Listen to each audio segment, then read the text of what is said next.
Hey everyone, welcome back to the Fantasy Pros Football Podcast. I'm Bobby Sylvester, and I'm on a winning streak on Draft.com over Mike Tagliere, but I did lose the most important contest. Tags and I made a bet on our favorite number 4 wide receivers this week, and I lost by like 3 yards. So Tags, of course, showed up like 30 seconds late because he was too busy gloating. So now my Twitter profile picture is of Mitch Trubisky, and it feels gross. How's that make you feel, Tags? It looks good on you, man. I'm not going to lie. It looks really good. I'm really upset about the whole draft thing. My team was just so bad. Obviously, Alex Smith. And that's like something I did want to mention on the podcast is like, make sure you guys, if you don't already, follow us both on Twitter. I'm at Mike Tagliere NFL. Bobby's at Bobby Fantasy Pro. Now, Bobby is unavailable Sunday mornings, but I'm there and I'm obviously looking at everything. I do our live Q&A session Sunday mornings for our premium subscribers.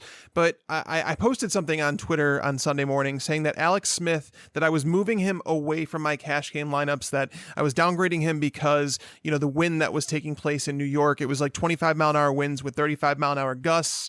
That's a big deal, right? So that's why we want to make sure we keep you guys informed. So obviously Alex Smith, somebody that I loved throughout the entire week, I ended up downgrading him to a low end QB1. I still expected better than 230 yards and 2 interceptions, but it was an ugly game for the Chiefs. But man, I don't know. I'm happy to be talking football, man. Like obviously we're entering week 12. I mean, this is going to leave us before long. So it's getting kind of sad for me, actually. It is sad. You know what else is sad is that Alex Smith and Dak Prescott were like the most consistent quarterbacks ever. And then they just were terrible this week.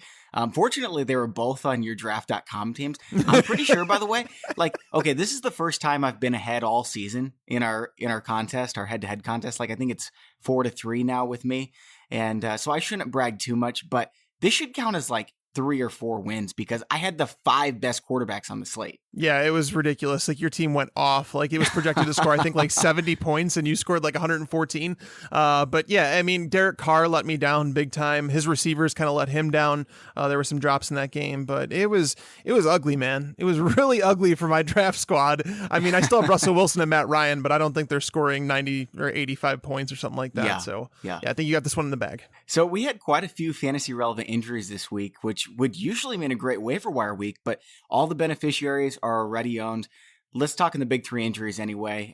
Kelvin Benjamin, his knee, we don't know yet how long he's going to be out. What are you hearing, Tags? They're saying that there's no structural damage there, which is obviously a good sign for him. But the bad sign for him is that Nathan Peterman was so bad. That was supposed to be a quarterback that was willing to target him in tight coverage, and Tyrod Taylor's not going to. So, like Kelvin Benjamin is on the verge of droppable at this point. Like that's how I feel about him. I think he's going to miss. Agree. He's probably going to miss a week because this is a knee that he's had trouble with.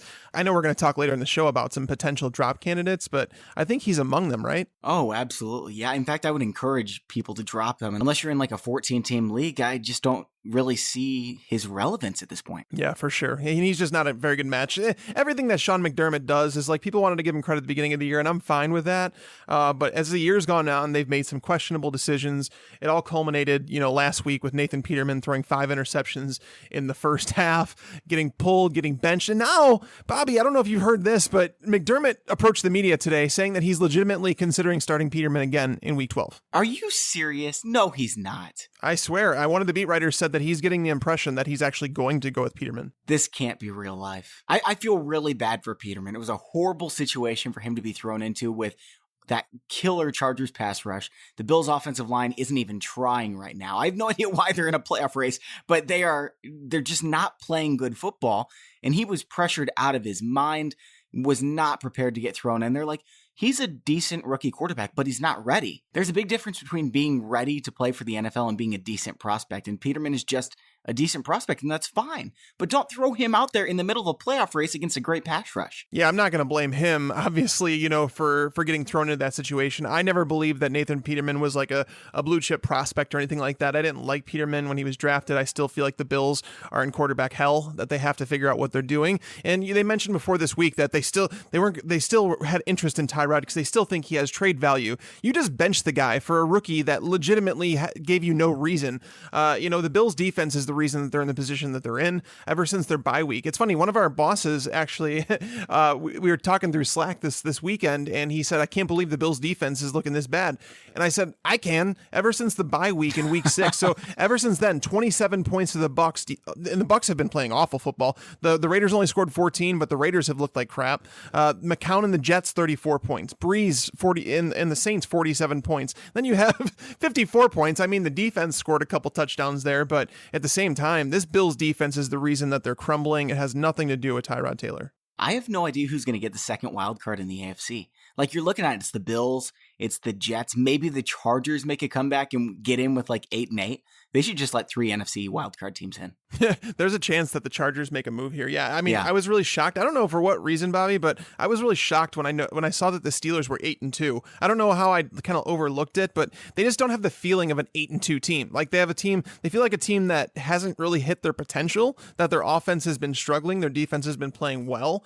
So, I mean, the Steelers, I guess, are the team that I'm watching out. I think they're the only team that can potentially compete with the Patriots, but they would need home field advantage in the playoffs. You don't think Tom Brady would have fits with the Jags secondary? I mean, it's hard to find any weakness in that Jags secondary, man.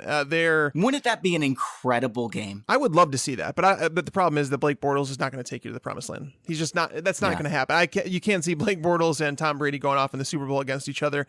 The Saints coming back against the Redskins, that was a remarkable comeback. I just don't know if I even see that I don't know who I see from the NFC making a strong. I don't know if I feel strong. I think the Eagles are the team you have to pick right now. Like, their defense. I like the Saints as much as I like the Eagles. I know that Eagles fans are not very happy with me saying that, but I've loved the Saints all along, man. They're great. Yeah, I do have to give you props for that. I said the Eagles, Patriots for the Super Bowl back, what was it, week 4? I think that's where we talked about that. And you said that your pick was the Steelers and the Steelers Saints. And Saints. And I got to give you props for that, man. Your teams are looking really good. You know, the Saints did have a couple injuries this week, and it's not especially fantasy relevant, but they lost Okafor for the season. Yep.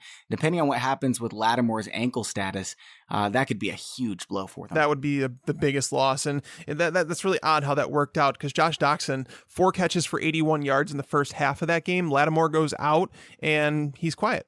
I mean, I think the Redskins really took their foot off the gas, and that's why they lost. That's why they lost that game. Going back to something you said earlier, I've got a question for you, Tags. Which quarterback would you rather have? Okay, here's player A. 9 touchdowns, 17 interceptions, 60% completion rating, -6 total rushing yards. Or player B. 19 touchdowns, 11 interceptions, 58% completion rating, so a little bit worse there, and 312 rushing yards. Which one would you rather have? What are their yards per attempt? Do you have that in front of you? I don't have it in front of me, but they're both quite bad. Because some of these things could really get skewed sometimes, and I know that you could stack up some quarterbacks against Drew Brees this year to make him look really bad, just because his touchdown rate has been so far down. But yards per attempt is a stat that I love to look at when looking at quarterbacks, because I think it's telling over a span of time, like how they've done, like if their targets are down the field, if they're completing short passes. There's just a lot. Obviously, in your scenario, player A sounds like the one that you would want. It's just, those situations are so tough, and I hate backing myself into a corner with them. All right, so the yards per attempt are virtually even. It's 6.6 and 6.8. Okay, that's not a big difference. So I think player A in this situation would be the one that I would choose. Okay, so you just chose Blake Bortles over Peyton Manning. That was those were Peyton Manning's stats the last year he won the Super Bowl. Oh, Blake okay, Bortles can win a Super Bowl with this defense, man. Which defense would you rather have? Which running game would you rather have? That's so funny. I'm having a hard time disagreeing with you, because Peyton Manning, he was someone, as I watched that Super Bowl, and I was like a lifelong Peyton fan. Like, he's the smartest quarterback I've ever seen. He wasn't the most talented, but he was smart. But in the Super Bowl, I felt like he should have gotten benched. Like, he almost lost them that game. So, I mean, you're making a compelling argument for this Jaguars team to make it deep in the playoffs with Blake Bortles. Man, it feels dirty. They're nobody's favorite. They can't be anybody's favorite. But I'm saying that I think they actually do have a chance. I think they have a chance too. I mean, it's crazy it is to say it, but that division is so weak. Yeah, I mean, it makes sense, man. I think that would be a playoff matchup to watch. Tom Brady versus that Jags defense, but can the Jags offense produce enough points to... Yeah. No. No, that's the question. So. The other 2 injuries here, Chris Thompson out for the season, broke his leg. That's a real bummer. Yeah. Pirine is owned in most leagues. If he's not, go spend all your fab on him. And then Deontay Foreman also out for the season, torn Achilles. And he was looking like he was about to steal this job from Lamar Miller. The Texans were giving him a lot of work, and he did great last week. He did. He looked fantastic. And it was crazy because I was looking forward to the playoff time where he was playing against, I want to say it was the 49ers in one of the weeks. And I was like, this is a guy who you can keep on your bench and potentially get that starting job and then start against the 49ers later in the year. So that was something I was looking at. But unfortunately, the torn Achilles, that's a painful, like whenever I watch someone tear their Achilles, I just think like, how painful must that be? It has to be one of the worst injuries, man. I think I'd rather just get kicked straight in the balls than tear my Achilles. I'm with you. Oh yeah. Man. Yeah, that's fantastic. Yes, I would also rather get kicked in the nuts. So yeah. I think we can move on. We can move forward with the show from here. I feel like we're on a roll. Yeah. Before we jump on over to the waiver wire, I want to tell you all about a giveaway we're going to be doing. We're giving away a year's Hall of Fame package to one listener. That's our highest upgrade with all the goodies, from unlimited My Playbook use, unlimited Draft Wizard, auction draft simulations, custom auction values, keeper leagues, IDP league support, all the DFS tools for every sport you could want. It's going to carry someone over through the preseason and most of next fantasy football season. And if you want to crack at this giveaway, just subscribe and review us on iTunes, take a screenshot and send it to us at contest@fantasypros.com. Okay, Tag, so moving over to waiver wire, I think we might actually have the same number one player this week for once. You don't have some weird pick, do you? Who's your pick? I'm not going to feel like left in the dark here. I would, okay. I would assume that is Corey Coleman your number one? Corey Coleman is my number one. Yes, we have the same. Cool. All right, man. Well, tell us why you like Corey Coleman. Well, obviously, it's nice to see a player, a wide receiver on the waiver wire who is only whatever, it says 26% owned. That's just nuts. Obviously, he should have been added as someone who was seeing targets before the injury. He had I want to say it was 6 and 7 targets in the first 2 games that he played with DeShone Kizer. He's the only one that showed any sort of chemistry with him. And then 11 targets this week against, and by the way, he totaled 80 yards against the Jags secondary. That's something that's second best all season against them. Yes, there's only been 2 wide receivers all year who have totaled more than 70 yards against the Jags. And one was Antonio Brown, who saw 15 targets, and the other was Corey Coleman. Obviously, he saw 11 targets. That's a lot, but it's also showing that DeShone Kizer trusts him. He's the only wide receiver like worthy throwing to out there. Kenny Britt looks like he's toast. It looks like he's done with his career. We were looking at some weird name, Rashard Higgins, like Ricardo Lewis. We weren't going to trust these guys in fantasy, but Corey Coleman is starting to give us reasons, and the Browns are going to always be in a bad game script. Like, that's something that's going to happen over and over. So we should see him continue to get targets. The interesting about Coleman, though, about him playing Jacksonville and doing that, was that I went and looked at it, and he played like almost all of his snaps in the perimeter, which means he was lining up against Jalen Ramsey and AJ Boye the entire game, which makes it that much more impressive. If he had done it nasty weather, by the way. Yeah, and if he had done it in the slot, it would have been like, okay, that's still good, but knowing that he did it on the perimeter is pretty special, and he did it on quite a few catches. So Corey Coleman, definitely the number one ad for me. Let me ask you this. Are you worried about going to Cincinnati next week? Then he gets Casey Hayward if he's healthy. Then he gets Baltimore in week 15 and Chicago in 16. I'm definitely worried about it. I mean, I'm worried about having DeShone Kizer as his quarterback. That's like my main concern. DeShone Kizer has, I want to say, I was looking at it. I started going through the primer today, and he has thrown, I think it's 2 touchdowns since week 3. So knowing that, like, Corey Coleman's not a big wide receiver. He's not like somebody they're going to throw it up to him. He's going to snag it. He's someone that you're going to have to rely on for yards consistently. Like, a touchdown is not going to bail him out of weeks, like where like some of these other wide receivers like Des Bryant, he might catch a touchdown that's going to bail him out. So, I mean, I am worried about it for sure, but at the same time, what wide receiver on the waiver wire outside of Josh Doxson, who is still somehow only 28% owned? Yeah. What other wide receiver are you going to find on the waiver wire who's going to see a consistent 8 targets a game?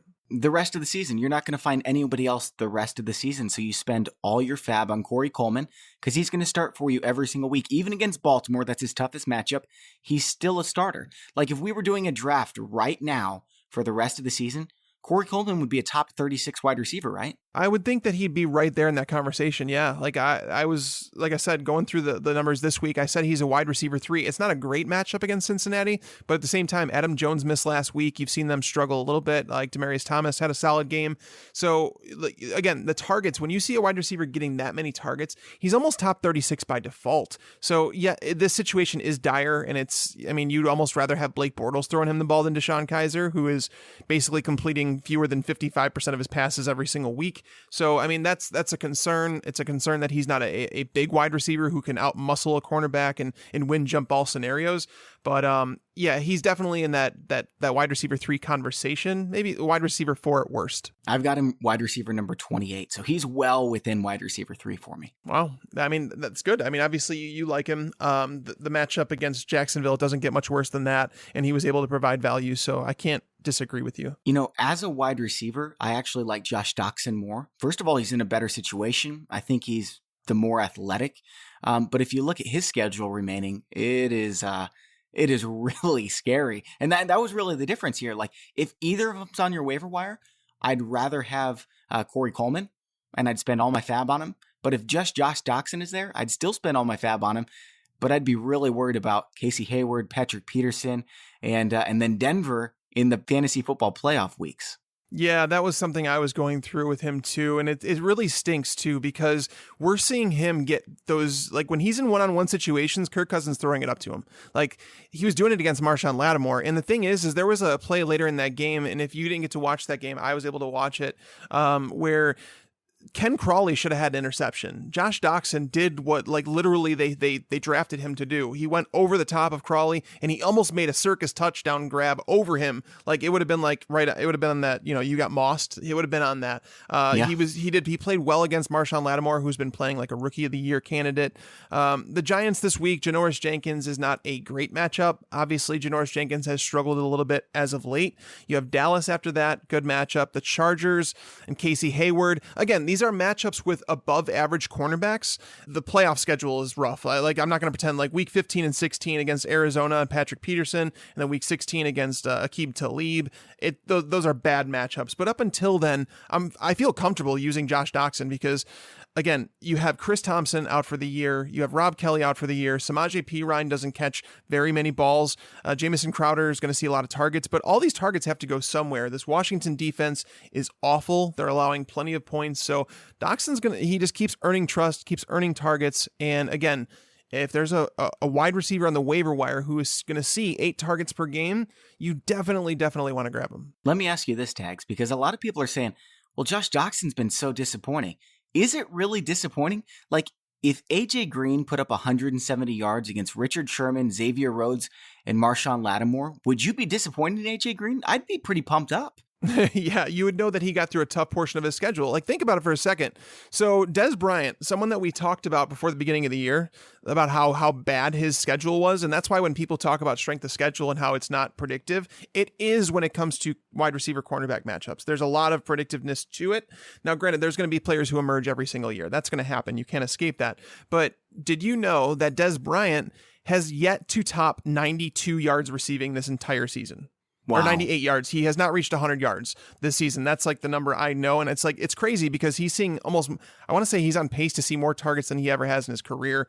So like cornerback matchups do matter. And to see Josh Doctson showing somewhat of a solid floor in really tough matchups against those guys. Yeah, I definitely feel confident. And that's why he's right below Corey Coleman in my waiver wire pickups. And honestly, both of them I think deserve consideration to grab the rest of your fab. Yeah, I'm totally with you. So we've got the same number 1 and number 2. This has never happened before. So it must be like the obvious number 1 and number 2. I don't know.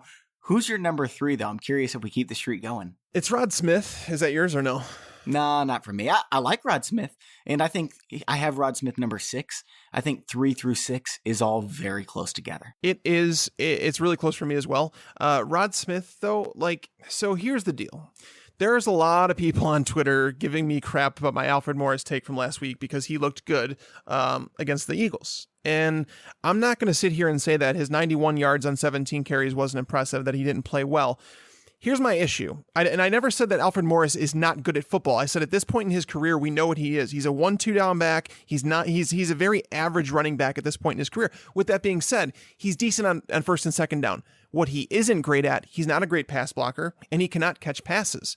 That allows defenses to use their resources elsewhere. It's limiting the Cowboys' offense. It's limiting what they're able to do. This team has lost their identity. That's really how I feel about the Cowboys' offense.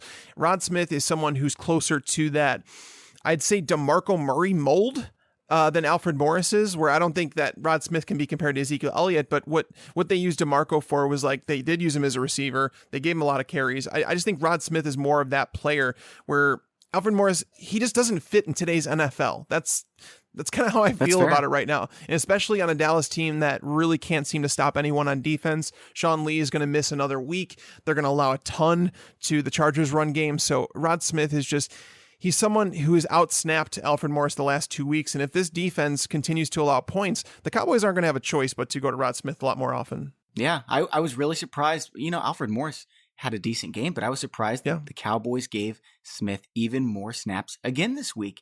And I do think he's the better running back. Like, whenever we have these slight disagreements, mostly I was playing devil's advocate last week about Alfred Morris because I think he's all right.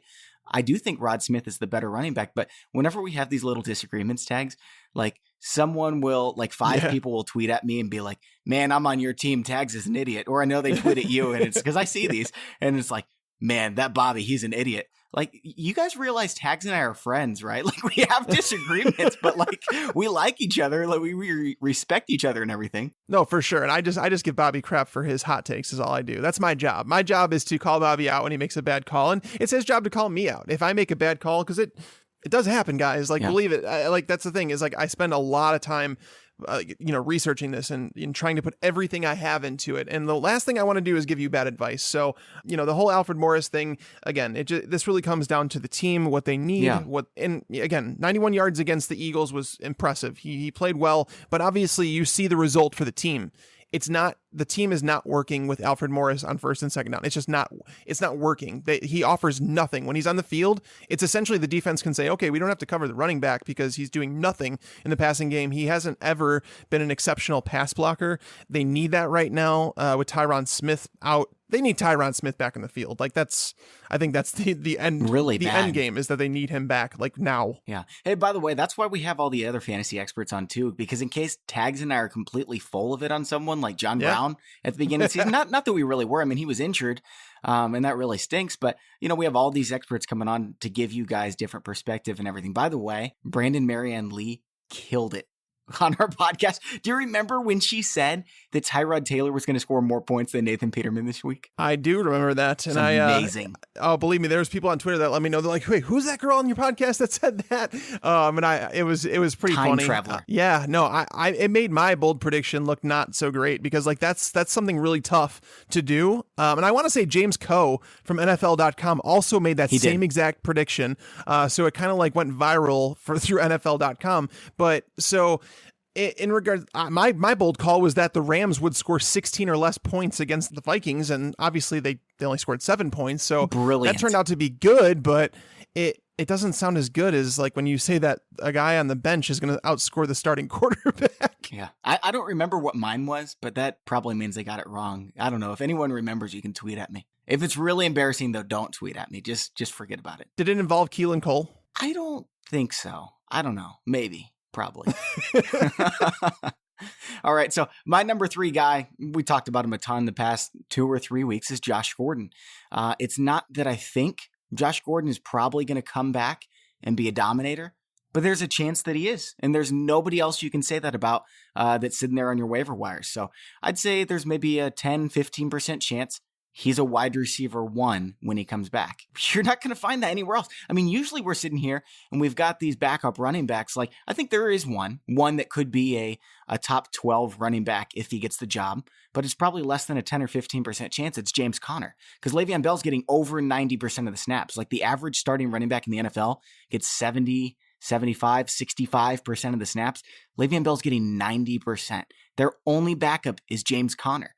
He's going to get 20 touches per game if Le'Veon Bell gets hurt, but it's a 5% chance? Yeah, right. I mean, that's one of those high upside bench stashes that you snag, because if he were to go down, everybody's running to the waiver wire to get him. And the only way you're getting him is if you have the most money or if you have the highest waiver priority. So that's the type of player you want to have on your bench going into the fantasy playoffs.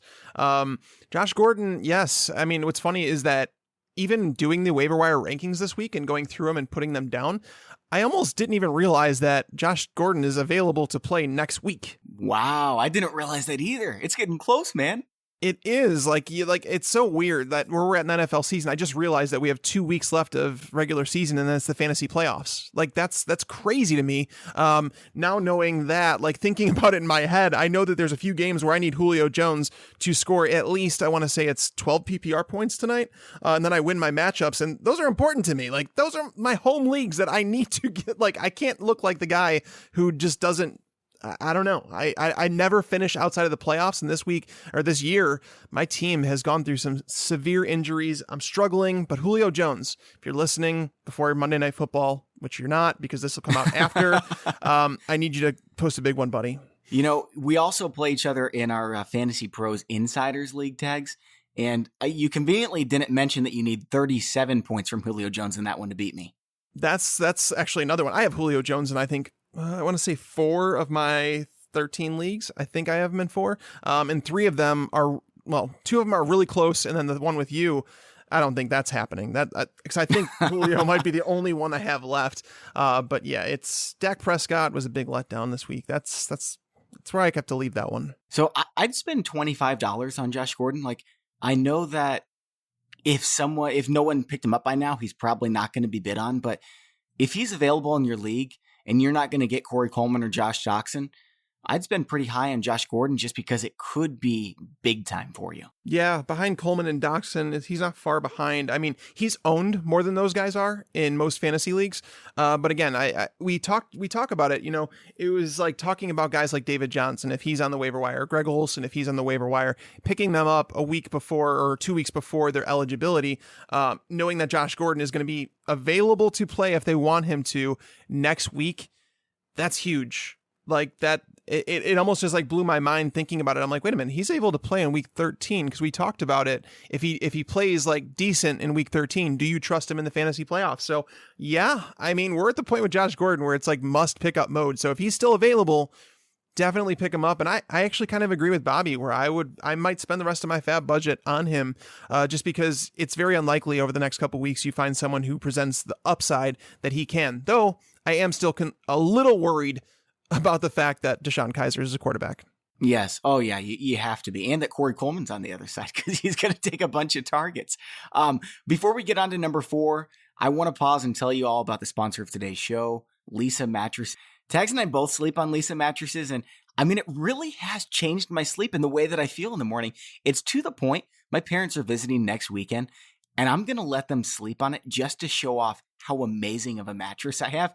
And I'm probably going to feel like crap when I wake up, but it's going to be like I'm back at some fancy resort when I get my bed back. Seriously, whoever tries Leesa mattresses thinks that they're this comfortable. Everybody does. Leesa was the fastest growing e-realtor in 2015 because everyone found out how comfortable their mattresses were, then told their friends and their family. And you can try it for yourself because they offer everyone 100 nights risk-free and with free shipping. We've got a promo code for you if you do. If you want to save $100 off your order, just go to leesa.com/fantasypros. That's LEESA.com/fantasypros for $100 off your Leesa mattress order. Yeah, I've had a few people actually reach out to me and tell me that they've used our promo code to get them loving the mattress. And honestly, like for someone like me who has back issues, like I had major back surgery about 6 years back. And going to this mattress, actually, I was worried it was going to be too soft, but it's actually perfect. It's not too firm where I wake up stiff in the morning, but it's like legitimately, I wake up feeling better than I have in a long time, which is really saying something. So yeah, definitely go and check them out. So Tags, we mentioned James Conner and Malcolm Brown and Charkandrick West are the other 2 backup running backs that I would advise people to pick up. We're past all the buys. You don't need depth. Like you don't need a Zay Jones just in case you need a 6th wide receiver and you don't need like a 3rd quarterback. I would say you don't even need a 2nd quarterback. Like you get your quarterback and you're set, period. If you need to stream someone, do it. But there's no sense in having a backup quarterback, a backup tight end, unless it's like Greg Olsen or something. So I say drop some of those depth pieces, pick up a James Conner for $1. Pick up a Malcolm Brown for $1. He's a little banged up right now, but if Todd Gurley goes down, Malcolm Brown, I think, could be an RB1 most weeks.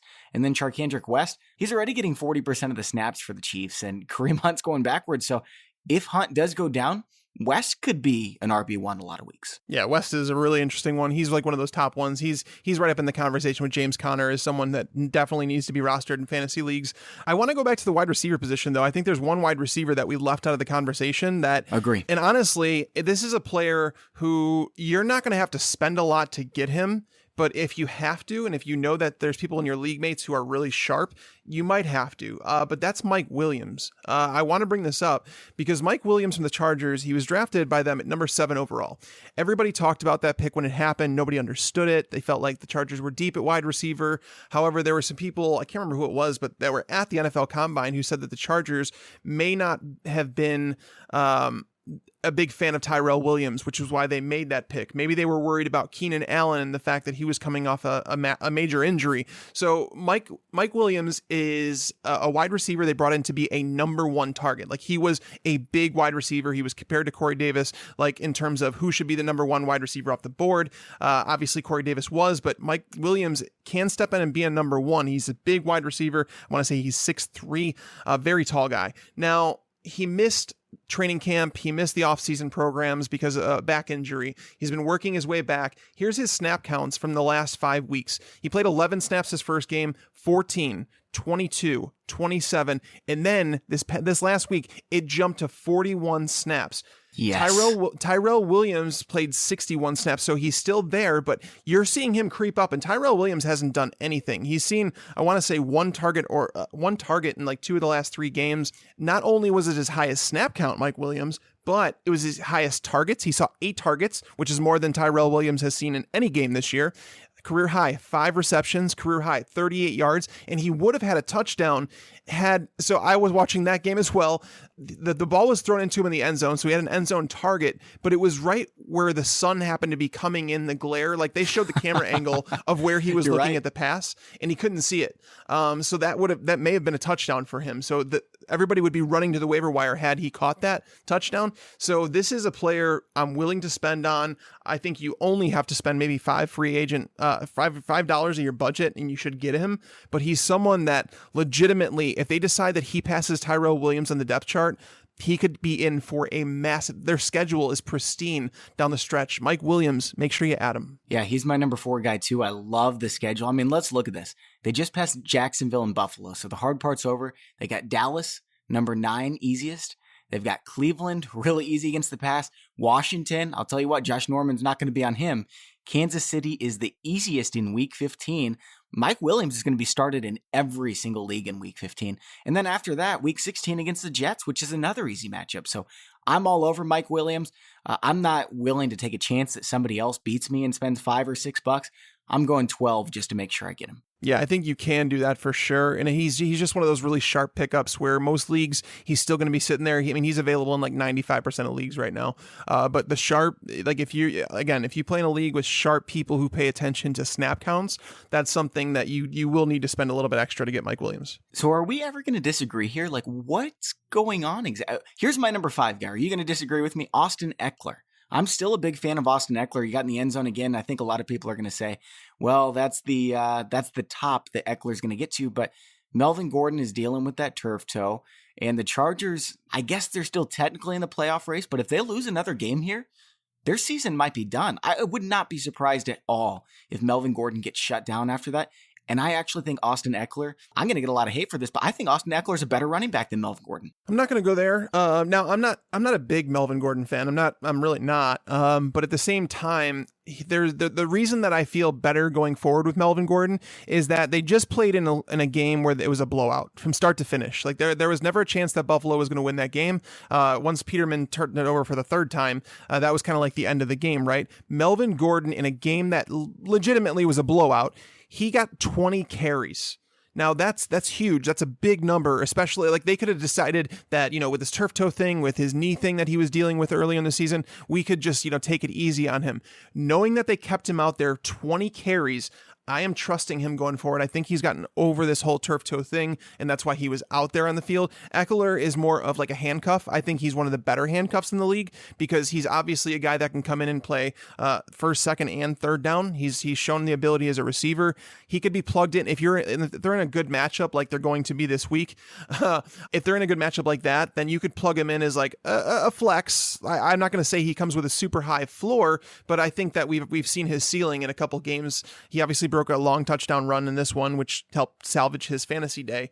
Melvin Gordon's the 1A there for sure. He's like the one you want, but Eckler is worth a pickup for sure. I don't think that Melvin Gordon's injury is as prominent as it once was. That's fair. Yeah, that totally makes sense.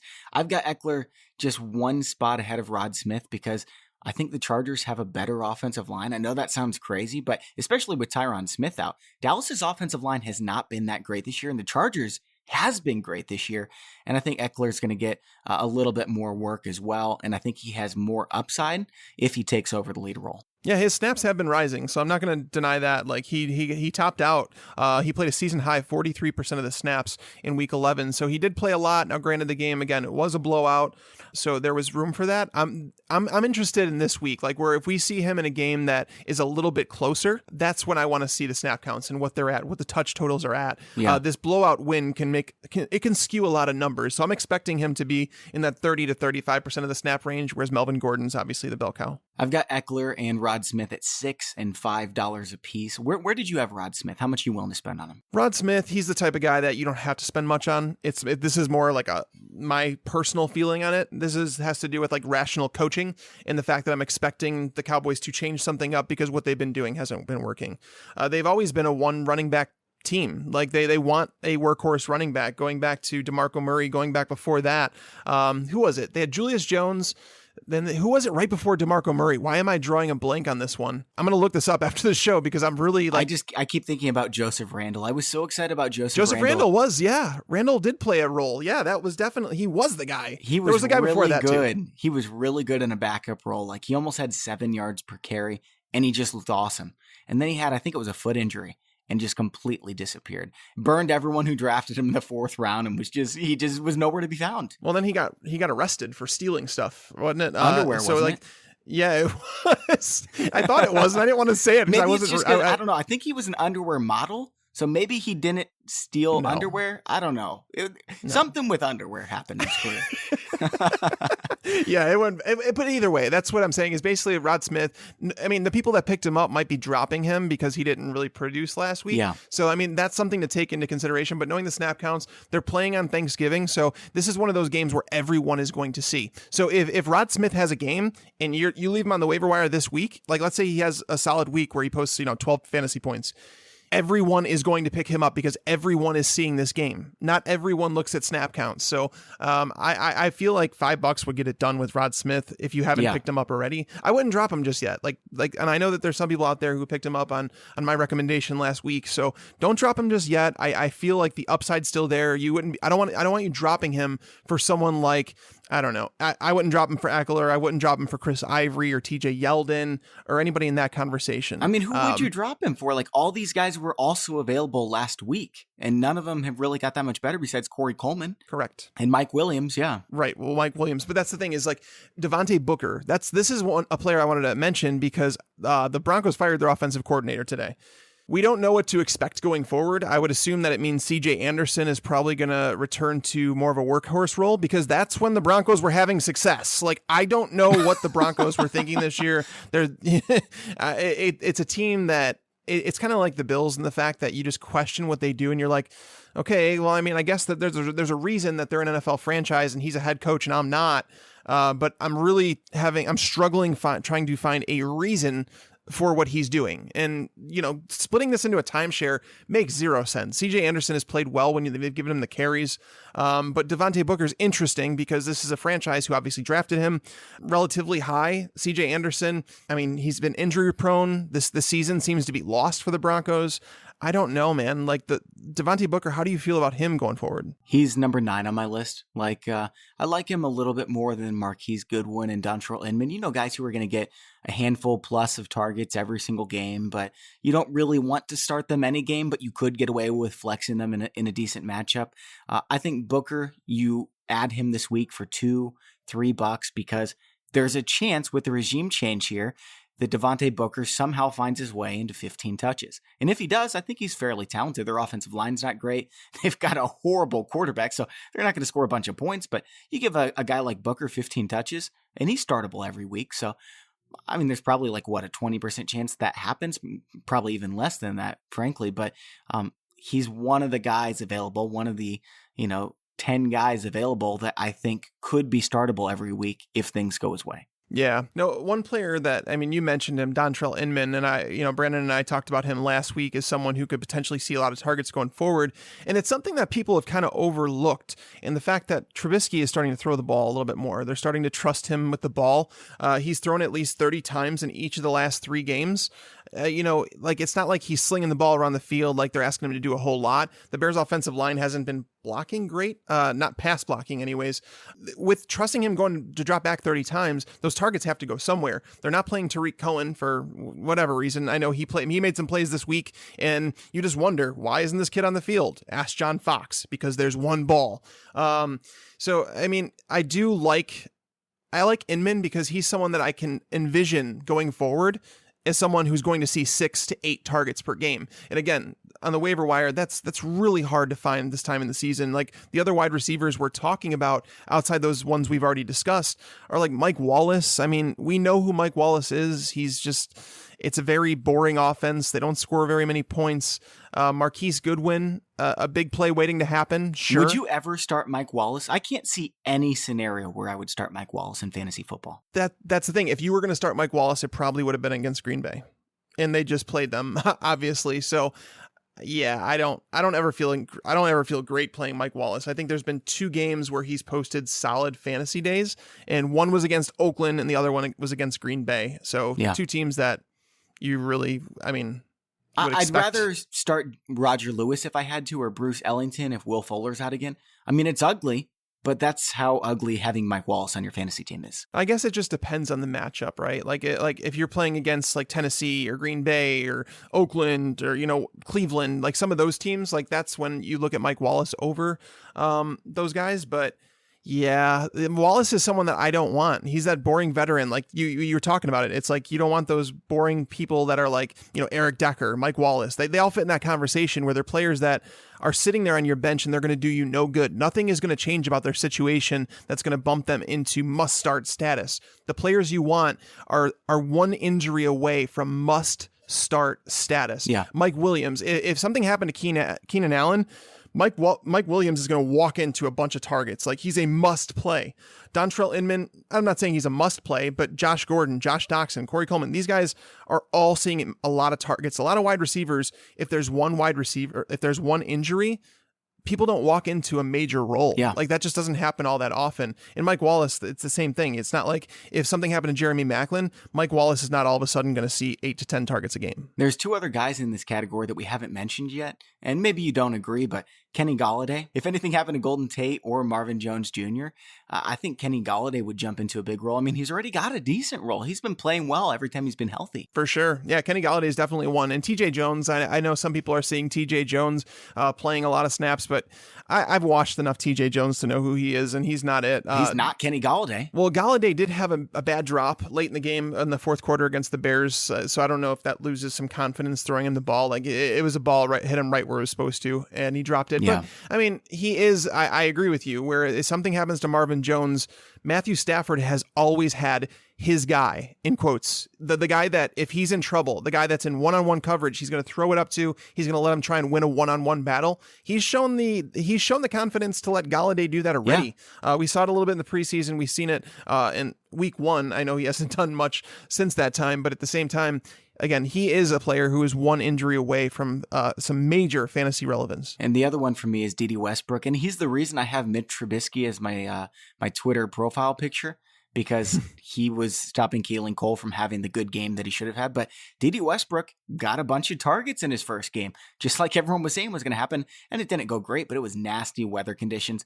I think Westbrook's a player, man. And if Marquise Lee goes down, Westbrook's the number one in this offense. Yeah, I like Westbrook. I like the talent. I just worry about the volume of the offense. Right? That's going to be it's going to be very shaky production. I think that there's going to be some big weeks. I think there's going to be some weeks like we had against the Browns where he, catches 3 passes for 35 yards.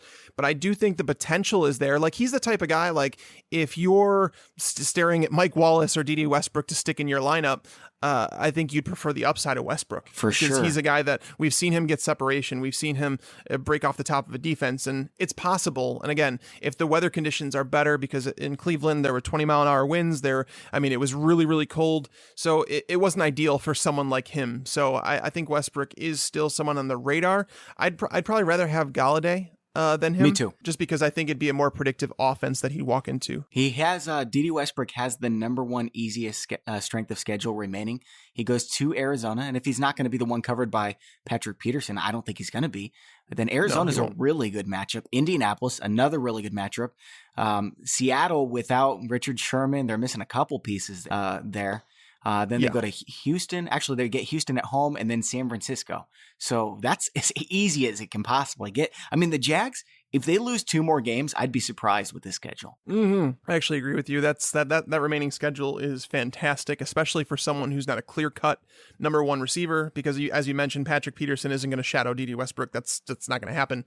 I'm so mad that Justin Bethel got benched earlier in the year. That was like a matchup that every single week we just targeted the wide receiver who was going at Justin Bethel, but Tramon Williams has played better in his spot. But still, I do think Westbrook is definitely in the conversation where it's like, if you're in a 12-team league and you have, 6 to 8 man benches, Westbrook is definitely worth a spot. There's really no one else on my radar that I'd spend any fab on. I guess if you have to pick up a quarterback, watch the news on Tyrod Taylor. Like, if he's going to start, he's the best guy out there, right? Or Case Keenum. Tyrod Taylor is definitely the one that I would prefer. Me too. They're going to be playing at Kansas City this week, which is a really tough spot to play. At Arrowhead Stadium, a lot of quarterbacks have struggled. Teams in general have struggled at Kansas City. With them coming off a brutal loss to the Giants, I'm sure that team's going to show up to play.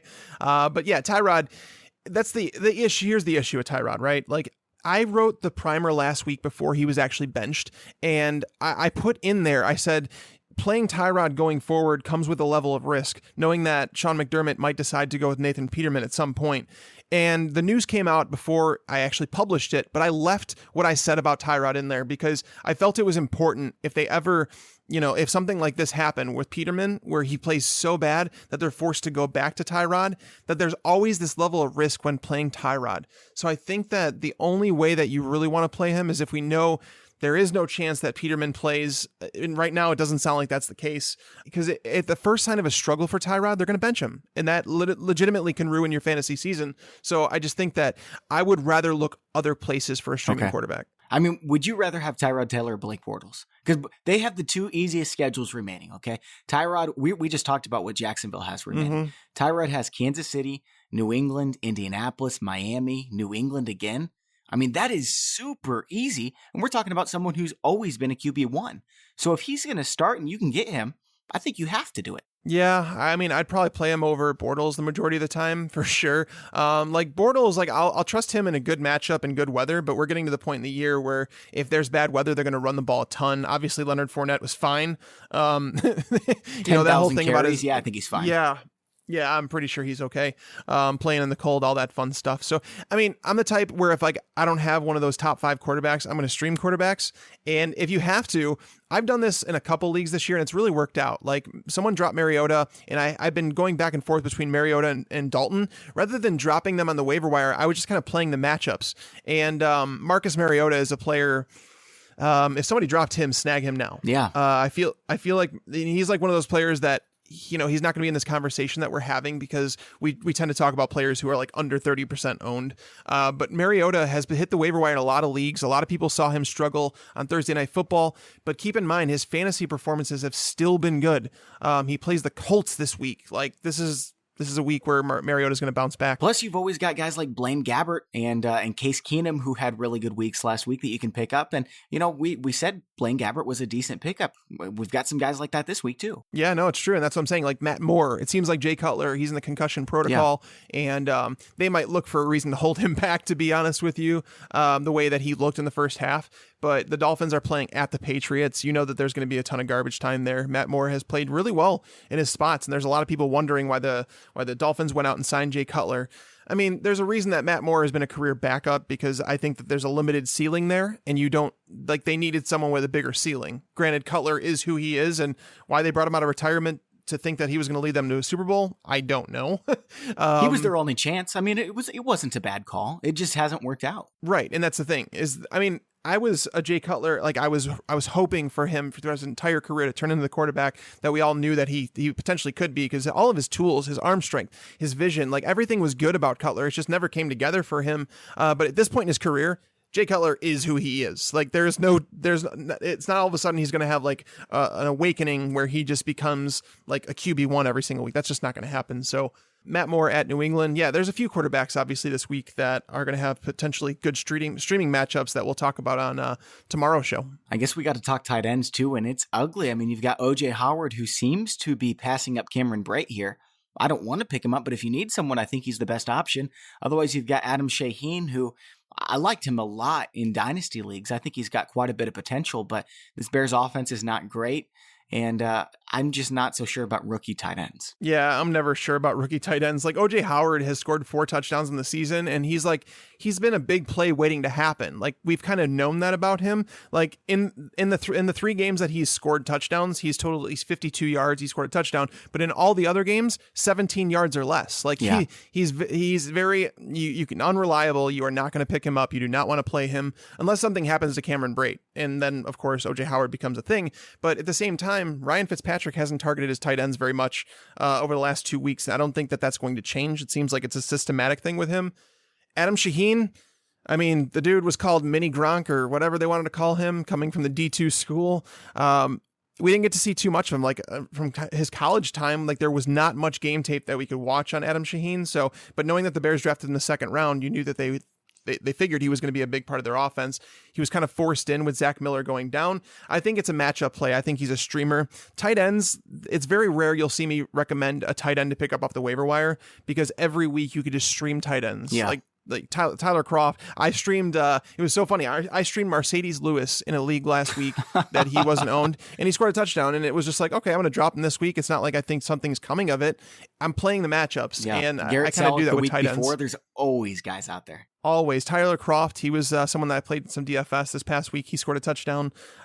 So Tyler Croft, if he's available out there for whatever reason, he's someone that I would grab. He's got a great matchup this week. They're playing against the Browns. The last time that they played the Browns, he had 68 yards and 2 touchdowns. Yep, there you go. Tags, let's talk about some of these guys who are owned in more than 50% of leagues, and they're still out there in a lot of leagues. Corey Davis is out there in 50% of leagues. You'd spend your whole budget, right? I would, and that's the thing is, like, I might sound dumb after so long of Corey Davis and like waiting for this to happen, but I mean, like being realistic about it, I thought he could overcome some tough matchups, but against the Ravens, the Bengals, and the Steelers, those have been the matchups that he's walked back into. The next 2 weeks, if he doesn't go off the next 2 weeks, I will personally come on this show and apologize to you guys. He is playing the Colts, and then he's playing the Texans the next 2 weeks. I'm willing to put my apology on the line for you guys in saying that Corey Davis is definitely someone that should be in lineups the next 2 weeks. You should trust him. Yeah. Excellent DFS play this week with Mariota and Corey Davis are going to be a popular combination for me in DFS this week. I am 100% with you. I'm also willing to put your apology on the line. I'm glad to hear it, Bobby. There's a few other guys out there as well. Aaron Rodgers, do you think he's coming back? And if he is... No, you don't think so? You wouldn't even spend one fat buck on him just to put him on your lineup and in your roster instead of, that 6th wide receiver? Well, I mean, if you have an IR spot, I would, but... Even without it, I'd do it. It's only going to cost you $1. Nobody else is going to do it, but he's available in 46% of leagues, and if he's there, put in $1 or $2 to go get him. I guess it's not the worst idea. Brett Hundley's so bad. So bad. Yeah, he's very, very bad. I mean, I don't think they're going to make the playoffs, and that's what it comes down to is Hundley's going to need to win another game or probably 2 to get Aaron Rodgers to come back. And even then, we don't know if he will come back, but there's a chance.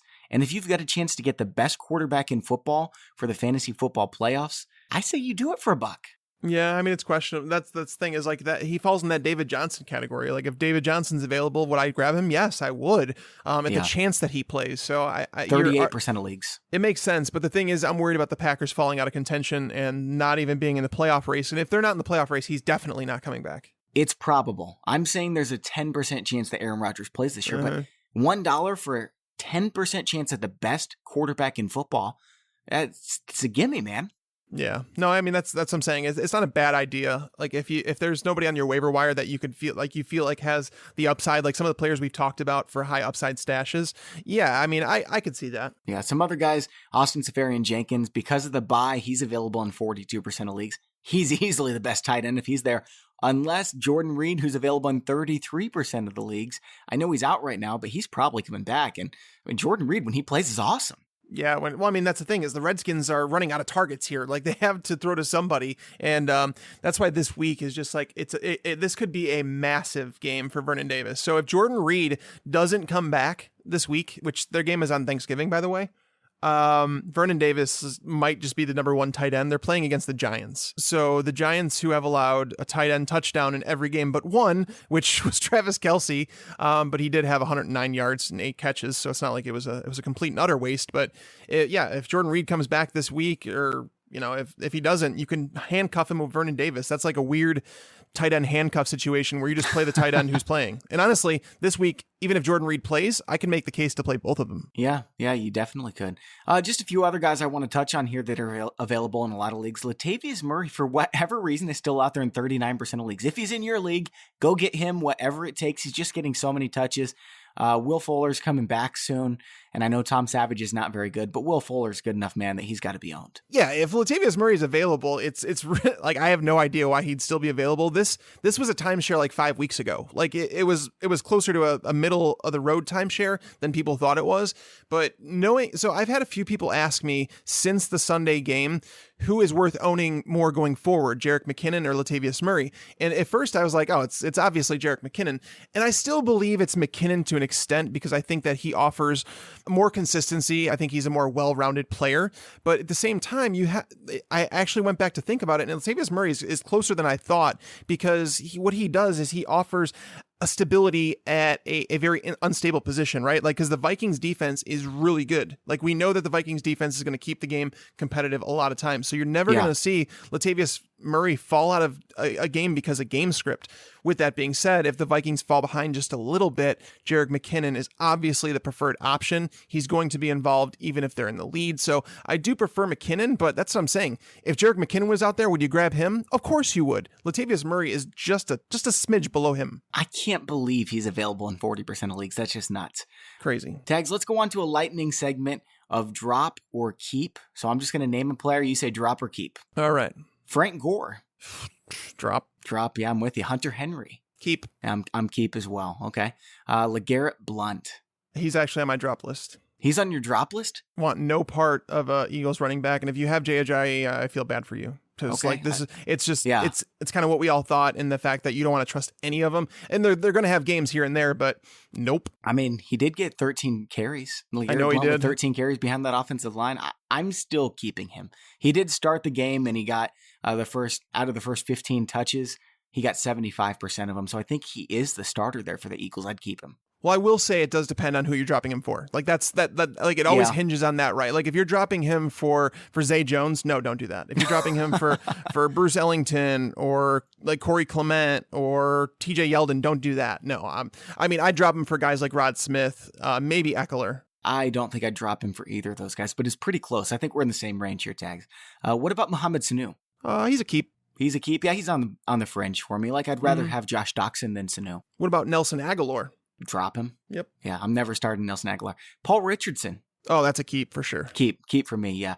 Okay, Jamal Williams. He's a keep just because Aaron Jones now got arrested apparently for something with pot. Ty Montgomery, the broken ribs, he came back too soon before. Maybe they keep him out another week or two. This was a really bad matchup, and we talked about that with Jamal Williams. And someone told me that, like, you owe Bobby an apology because you said Jamal Williams is a bad player. I'm like, wait a minute. I'm the one who stood up for Jamal Williams this offseason. Like, you were an Aaron Jones fan. When I was hyping Aaron Jones, you were all over Jamal Williams, and me and Jake Seeley were laughing at you, man. Well, that's the thing is, like, Jamal Williams, I've always liked Jamal Williams, and so that's why it was like that comment came out of left field. I like Jamal Williams, the player. I think he's fine. I think he has an awesome work ethic. But the matchup against Baltimore was just really bad. But going forward, I actually prefer him now going forward than I did last week. And the reason I was talking about Jamal Williams being so good was for DFS cash games. And it was not a good DFS cash game play. So I support Tags on that one. I'm glad he talked me out of it. It did not work out. Rex Burkhead, Tags. That's definitely a keep. Okay. Yeah, keep for me as well. Buck Allen is a drop. Drop, 100%. Randall Cobb is a drop.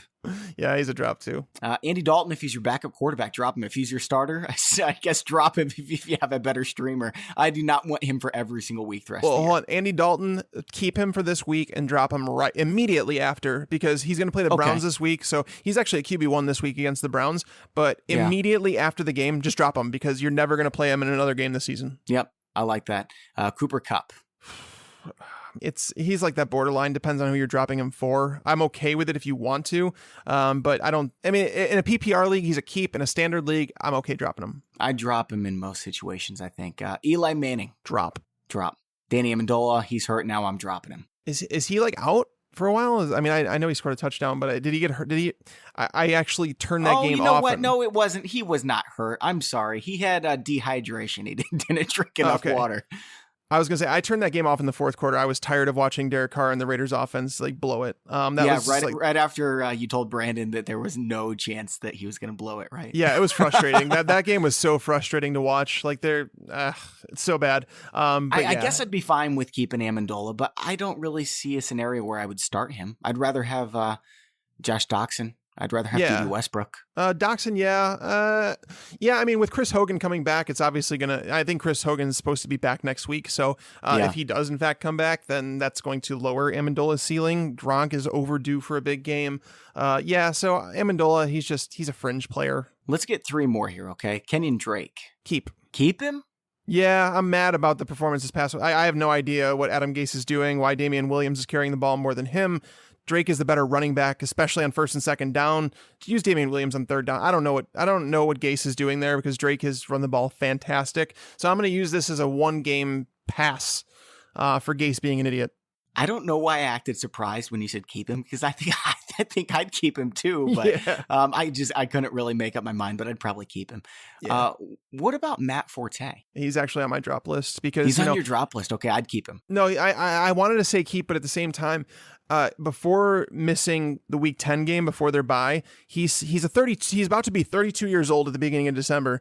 He's a running back on a team that's not going to make the playoffs. Like, this is literally his health we're talking about. There's really no reason for him to hurry back on the field to play for a Jets team that's going nowhere.